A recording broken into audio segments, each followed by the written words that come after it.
Nos primeiros meses da Guerra do Pacífico, o Japão parecia invencível. Em pouco tempo, eles conquistaram boa parte do Pacífico e da Ásia, e os aliados não sabiam o que era a vitória. Nada parecia detê-los. Em abril de 42, depois de conquistarem a maioria de seus objetivos iniciais, o Japão estava em uma encruzilhada, onde eles planejariam a próxima operação militar.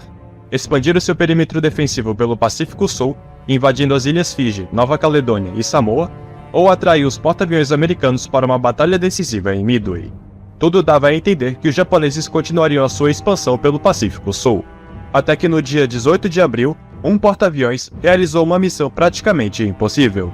Ele fez decolar 16 bombardeiros B-25 de seu convés, sob o comando do coronel James Doolittle, e atacou a capital do Império do Japão, Tóquio. Depois dessa operação, os japoneses se viram obrigados a seguirem com seus planos em Midway, a fim de destruir os porta-aviões americanos o mais rápido possível. Mal sabiam eles que esta operação seria a batalha que faria o Japão perder a guerra. O porta-aviões que realizou esse ousado ataque era o USS Hornet. Ele não só mudou a Guerra do Pacífico com o ataque do Little, como também teve uma participação decisiva na Batalha de Midway e na campanha de Guadalcanal, os dois confrontos que selaram o destino do Japão na guerra. Sem a sua presença nesses duelos, a guerra poderia ter durado muito mais. Conheça a curta, mas incrível história do heróico porta-aviões que mudou a Segunda Guerra Mundial, ou o USS Hornet CV-8. Mas antes do vídeo, não se esqueça de deixar o seu like, pois ajuda demais no crescimento do canal. Nos anos 20, a aviação já havia atingido novos patamares. Novas estratégias de combate estavam sendo desenvolvidas, e uma nova embarcação que combinava o poder aéreo e naval estava ganhando destaque: o porta-aviões. A era dos poderosos coraçados estava chegando ao fim, e tudo indicava que estas embarcações seriam a chave para a vitória nas batalhas navais. Os Estados Unidos então começou a planejar a construção de porta-aviões para a sua frota, mas havia um obstáculo. Depois da Primeira Guerra Mundial, foi assinado um tratado para limitar a tonelagem de navios de cada país, a fim de evitar uma corrida armamentista: o Tratado Naval de Washington. Os porta-aviões que os norte-americanos poderiam construir estavam sujeitos a um limite total de 135 mil toneladas. Depois da construção do USS Ranger CV-4, em 1934, eles ainda tinham 54 mil toneladas disponíveis. E para preenchê-las, eles optaram por projetar uma nova classe de porta-aviões, que deveria ter 19 mil toneladas, a classe Yorktown. No mesmo ano, dois porta-aviões começaram a ser construídos. Eles seriam chamados de USS Yorktown CV-5 e USS Enterprise CV-6. Após o seu término, a tonelagem restante seria usada para a construção de um terceiro modelo, mas ele seria menor e menos blindado. Ele seria chamado de USS Wasp CV-7. Ele não fazia parte da classe Yorktown, mas foi projetado a partir dela apenas para preencher a tonelagem restante. Em 1937, o Japão já havia renunciado ao Tratado Naval de Washington, e a sua marinha crescia cada vez mais. Com o possível conflito chegando e a Europa prestes a entrar em guerra, os Estados Unidos decidiram abandonar o tratado e iniciaram a construção de um terceiro porta-aviões da classe Yorktown. Ele foi encomendado em 1939 e começou a ser construído na Virgínia, assim como seus irmãos. A embarcação ficaria conhecida como USS Hornet CV-8. Este seria o sétimo navio da Marinha a receber esse nome. Ele seria o primeiro porta-aviões a ser construído sem a limitação do tratado. O Hornet possuía um comprimento de 251 metros e uma largura de 35 metros. Pesava cerca de 20 mil toneladas e tinha uma velocidade máxima de 32 nós, o equivalente a 60 km por hora, rápido o suficiente para conseguir acompanhar os navios da Força-Tarefa. A sua tripulação era composta por cerca de 2.900 homens. O Hornet, assim como seus irmãos, apesar de serem menores que os da classe Lexington, eram muito mais versáteis e poderiam operar cerca de 80 aeronaves. Não entrarei em detalhes aqui sobre as especificações técnicas do Hornet. Falarei sobre elas quando fizer um vídeo específico sobre a classe Yorktown, e que pretendo fazer em breve. Portanto, se inscreva no canal e não perca. O USS Hornet foi comissionado em outubro de 1941. Ele ficou pronto no melhor momento possível, já que em poucas semanas, os japoneses atacariam a base americana de Pearl Harbor. A Guerra do Pacífico estava para começar. No dia 7 de dezembro de 1941, o USS Hornet estava treinando na base naval de Norfolk, Virgínia. foi quando, de repente, a base americana de Pearl Harbor foi atacada pelos japoneses. Imediatamente após o ataque, os americanos já estavam em busca de uma resposta adequada para revidar o ataque japonês. Ao contrário do que muito se acredita, o ataque Dorito não foi o primeiro contra-ataque ao Japão. Em fevereiro, o Enterprise e o Yorktown atacaram as Ilhas Marshall, e o Enterprise atacaria Wake Island e o atol de Marcos nas semanas seguintes. O USS Lexington também tentou um ataque contra Rabaul no dia 20 de fevereiro, mas não teve sucesso. Enquanto eles atacavam as ilhas japonesas, o Hornet estava se preparando para uma missão super secreta. Em fevereiro, o Hornet partiu de Norfolk com 2 bombardeiros médios B-25B no convés, para testar se poderiam decolar do porta-aviões, algo que eles já estavam treinando em terra faz um tempo. O contra-ataque definitivo que os americanos estavam planejando não eram meros bombardeios a ilhas japonesas como os que foram feitos até então. Seria um ataque direto contra Tóquio, a capital do Império do Japão. Ele seria executado pelos B-25 do exército, que decolariam do Hornet, uma tática nunca antes vista, já que apenas aeronaves navais poderiam operar em porta-aviões. No final do mês, ele seria pintado com a camuflagem Master 12, que seria sua marca registrada e o diferenciaria de seus irmãos. No dia 2 de abril, o Hornet embarcaria 16 bombardeiros B-25B, que sob o comando do coronel James Doolittle, deveria realizar um bombardeio contra Tóquio. Ele não estaria sozinho. O Enterprise ficaria ao seu lado para fornecer cobertura aérea. Em caso de um ataque inimigo, as aeronaves do Enterprise deveriam proteger o Hornet, que não poderia decolar com seus caças navais, já que o convés estaria ocupado pelos B-25. Não entrarei em detalhes aqui sobre o ataque do Doolittle, já que eu tenho um vídeo no canal falando sobre o tema. Deixarei o link no card e na descrição, não se esqueça de conferir. A força-tarefa então partiu em direção a Tóquio. Eles pretendiam executar o ataque a 740 km do Japão. Os B-25 não pousariam novamente no Hornet, mas rumariam até a China. No entanto, durante o trajeto, um barco patrulha japonês acabou detectando a frota.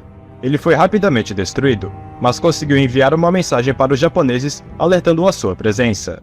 Os americanos não viram outra alternativa a não ser decolarem com as aeronaves nesse exato momento.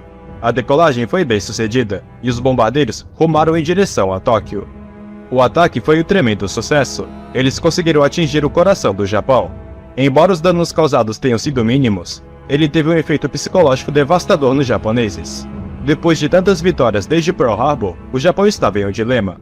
Qual seria sua próxima operação militar? Expandir seu perímetro defensivo pelo Pacífico Sul ou atrair os porta-aviões americanos para uma batalha decisiva em Midway?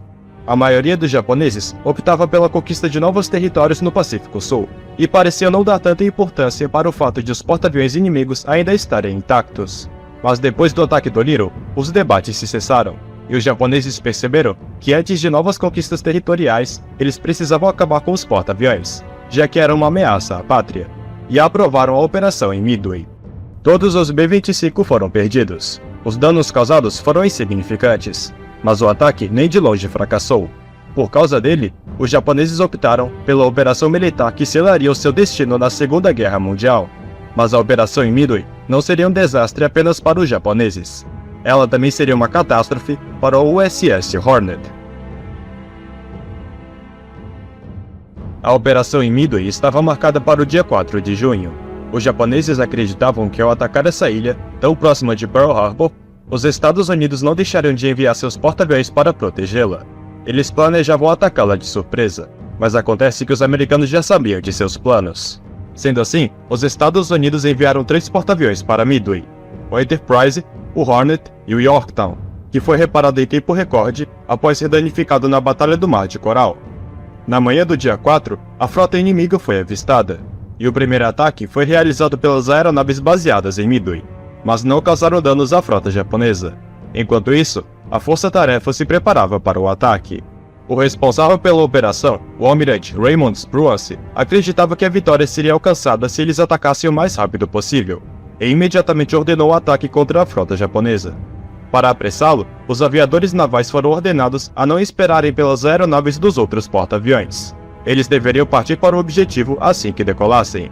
O Hornet enviou 15 torpedeiros TBD Devastator, o VT-8, sob o comando do tenente-comandante John Waldron, como também o esquadrão de bombardeiros e caças.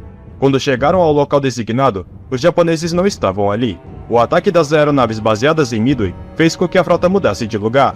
Agora os aviadores navais estavam por conta própria para encontrarem os japoneses. Os caças não tinham combustível suficiente para continuarem as buscas, e muitos tiveram que retornar. Já os bombardeiros e torpedeiros dos 3 porta-aviões se separaram para encontrar a frota japonesa. Os torpedeiros do Hornet estavam indo para a direção certa. Pouco depois, o VT-8 encontrou os porta-aviões japoneses. Eles estavam em baixa altitude e se posicionaram para lançarem seus torpedos. Foi então que o desastre aconteceu. Os torpedeiros estavam sem escolta e contavam com uma aeronave muito lenta. Eles foram pegos pelos caças A6M2 e pelo fogo antiaéreo. Em pouco tempo, todos os 15 Devastator foram abatidos, e não conseguiram causar nenhum dano à frota inimiga. O resultado foi um desastre completo. Apenas um piloto conseguiria sobreviver à chacina, George Gay. Sua aeronave caiu no mar e ele conseguiria boiar na água. Ele foi resgatado depois de passar 30 horas à deriva no oceano. Já os bombardeiros do Hornet não conseguiram encontrar a frota inimiga e tiveram que retornar. Muitos deles caíram no mar por falta de combustível. Foi uma catástrofe para o Hornet. Todos os seus torpedeiros foram destruídos e não causaram nenhum dano à frota inimiga, e boa parte de seus bombardeiros tombaram antes de terem a chance de lutar. Os torpedeiros do Enterprise e do Yorktown também tiveram o mesmo destino. Quase todos eles foram abatidos, e os danos causados à frota japonesa? Nenhum. Tudo indicava que a Batalha de Midway seria mais uma derrota para os Estados Unidos. No entanto, o sacrifício dos torpedeiros fez com que os caças-zero perdessem altitude, e seus bombardeiros não poderiam decolar por causa dos constantes ataques. E foi nesse momento que os Dauntless do Enterprise e do Yorktown surgiram em alta altitude e inutilizaram 3 dos 4 porta-aviões japoneses em 5 minutos. O sacrifício dos Devastator deu a chance dos bombardeiros de mergulho executarem um ataque surpresa, que viraram a batalha a favor dos Estados Unidos. No final do dia, o porta-aviões restante, o Hiryu, também seria destruído. A operação que os japoneses se viram forçados a executarem por conta do ataque do Little foi um fracasso total. Perderam 4 preciosos porta-aviões, e tudo que conseguiram fazer foi danificar o Yorktown. Os torpedeiros do Hornet tiveram um papel importantíssimo na vitória em Midway. No dia seguinte, os americanos enviaram diversos bombardeiros para encontrarem os navios japoneses que estavam em fuga. E no dia 6, os Dauntless do Hornet participaram da destruição do cruzador pesado Mikuma. No mesmo dia, o seu irmão Yorktown seria afundado por um submarino japonês. Este foi o primeiro porta-aviões da classe Yorktown a ser perdido em batalha. Depois da Batalha de Midway, o Hornet retornou para Pearl Harbor. No mês seguinte, os americanos estavam planejando uma contraofensiva ao Japão. O alvo era Guadalcanal. Para realizar um desembarque bem-sucedido na ilha, o Enterprise, o Saratoga e o Wasp foram enviados para dar suporte aéreo aos Marines.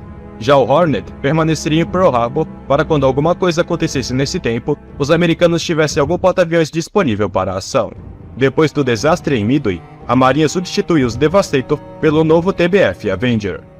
O desembarque em Guadalcanal, realizado no dia 7 de agosto, foi bem sucedido, mas nas semanas seguintes, a situação ficaria crítica para os americanos. O Enterprise foi danificado na Batalha das Salomão Orientais no dia 24 de agosto. O Saratoga foi atingido pelo submarino I-26 no dia 31, e o Wasp seria destruído no dia 15 de setembro pelo submarino I-19. O Hornet agora era o único porta-aviões intacto da Marinha dos Estados Unidos, e ele estava sozinho contra o Império do Japão. Ele seria enviado para as Ilhas Salomão a fim de ficar responsável pela cobertura aérea.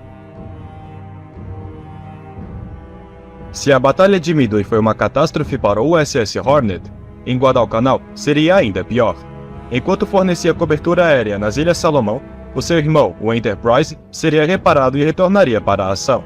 Agora, os americanos tinham 2 porta-aviões para enfrentarem o Japão no Pacífico Sul. A campanha de Guadalcanal estava muito equilibrada. Em outubro de 42, não se sabia quem seria o vencedor. Os americanos venciam algumas batalhas, os japoneses venciam outras. Com esse impasse, os americanos planejaram um ataque decisivo contra a frota inimiga, usando o Hornet e o Enterprise. Se os porta-aviões japoneses fossem destruídos, eles teriam uma grande vantagem na campanha, já que os nipônicos não conseguiriam fornecer apoio aéreo para suas tropas. O que eles não sabiam era que os japoneses tinham pensado a mesma coisa, e com 4 porta-aviões, eles começaram a caçar o Hornet e o Enterprise. A batalha que decidiria o rumo da campanha de Guadalcanal estava para começar. Seria uma batalha de porta-aviões, e o vitorioso teria o controle total dos mares do Pacífico Sul. Na manhã do dia 26 de outubro, os americanos estavam posicionados próximo às Ilhas Santa Cruz. Foi quando aeronaves de reconhecimento detectaram a frota inimiga. Praticamente no mesmo momento, os japoneses encontraram os americanos. A batalha estava prestes a começar. Eu tenho um vídeo falando sobre essa batalha aqui no canal. Deixarei o link no card e na descrição. Portanto, não entrarei em detalhes sobre ela aqui, e focarei apenas na perspectiva do Hornet. Os japoneses queriam muito vingar a derrota em Midway. Eles aprenderam com seus erros e aplicaram todas as táticas que não foram usadas em junho. O resultado foi um tremendo sucesso. Quando as aeronaves japonesas chegaram, elas mergulharam contra o Hornet. Ele foi severamente castigado, sofreu um impacto de 3 bombas e 2 torpedos, que paralisaram o navio. Além disso, 2 aeronaves japonesas que estavam danificadas colidiram contra o alvo. O Hornet estava em frangalhos. Ele foi atacado de todos os lados. O seu irmão, o Enterprise, também seria danificado na batalha, mas nenhum torpedo o atingiria. Não havia mais esperança, e os Estados Unidos abortaram a operação e recuaram. O Hornet seria abandonado, mas ainda estava de pé. Pela madrugada, os seus navios tentaram afundá-lo. Ele recebeu um impacto de 9 torpedos. Alguns deles não explodiram, e ele ainda estava flutuando.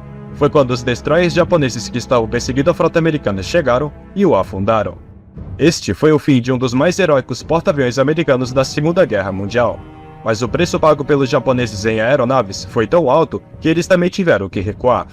Esse confronto de porta-aviões ficou conhecido como a Batalha das Ilhas Santa Cruz, e os japoneses saíram vitoriosos. Eles colocaram para fora de ação os 2 porta-aviões americanos, e não perderam nenhuma embarcação, embora tivessem tido 2 porta-aviões danificados. O irmão do Hornet, o Enterprise, agora era o único porta-aviões operacional no Pacífico.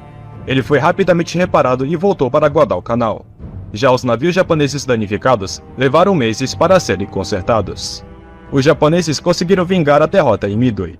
Para eles, a vingança não era uma questão de destruir a mesma quantidade de navios perdidos naquela batalha, mas sim vencer os Estados Unidos em uma batalha de porta-aviões, usando as táticas que aprenderam com a derrota em junho. Eles conseguiram, mas a que custo?